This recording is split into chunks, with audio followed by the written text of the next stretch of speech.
Well, thanks for staying with us. It's time now for Media Watch, which I'm joined by James Creedon. Hi, James. Good evening. Good evening, good morning, whatever.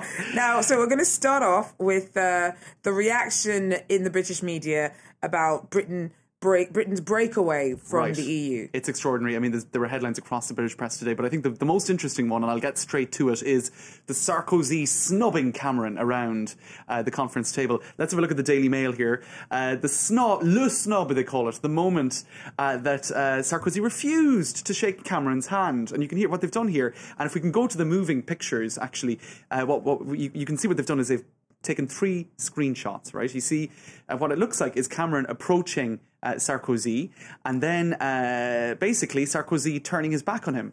And so essentially what happened was, if we can go to the moving pictures, you can see that that's not really the reality of things. It's very misrepresentative, really, of the reality. And so, yeah, here you can actually see what happens here. Sarkozy gives the baisement, very much like Chirac would have done, to this particular lady, then moves past Cameron, slap on the back, onto the Cypriot president, right?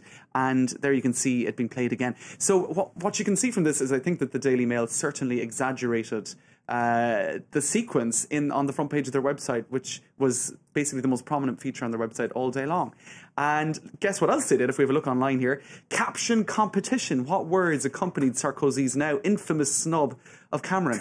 Now, I think it's worth pointing out that this is quick to become infamous. I think it is. And, what's more, who knows what happened? Who knows, what happened overnight? Maybe they'd already shaken hands on a couple of occasions. It's taken totally out of context. But this, remember, is a paper that once pointed out that Hitler and this house in Swansea looked very similar. So I think it's perhaps not 100% reliable about these issues. And sure enough, you can see the kind of side parting, etc. Sure enough, the Daily Telegraph points out that this photo was taken just 3 minutes in advance of that infamous snub. They did shake hands at a photo shoot.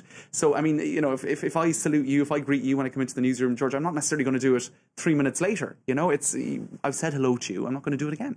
So I think they actually look quite chummy with a little pat on the back from So the Cameron. whole thing was completely exaggerated. That's the point. Well, the Daily Mail is known for dramatising stories, isn't it? It absolutely is. So I think the whole thing just got a little bit out of hand. Now, I tell you about another big drama today in the media.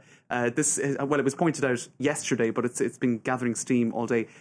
Let's go back to Tuesday when Moscow there was a lot of unrest on the streets of Moscow.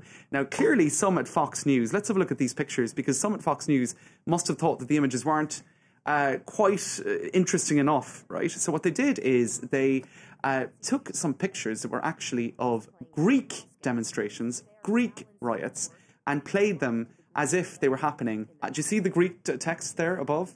At the very top of the screen. It's a bit of a giveaway there. It's a bit of a giveaway. In Moscow. And they said, essentially, that this was happening in Moscow. Now, you could say maybe an honest mistake, but I think that's a pretty ginormous mistake to make, right?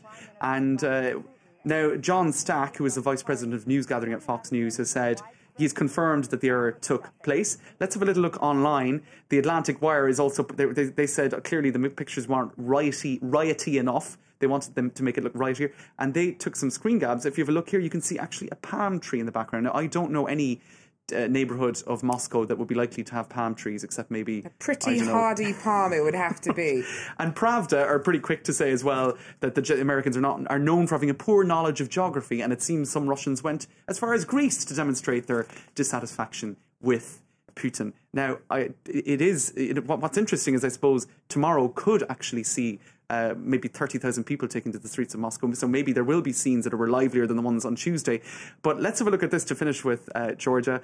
On Radio Free Europe, top Russian health inspector says demonstrators will catch the flu, right? His name is Gennady Onyshchenko, and he's the senior health inspector, the top doctor, essentially, in Russia. And he said, look, people who are thinking of going out in the streets tomorrow across Russia to demonstrate, you're better off staying at home. There's a risk that you could catch the flu. Well, that would definitely put me off if I was a little bit unsure about my I think elections. That's spin at the Kremlin going into overdrive, if you ask me. Well, brilliant. Thanks very much for that, James. James Keaton there with Media Watch.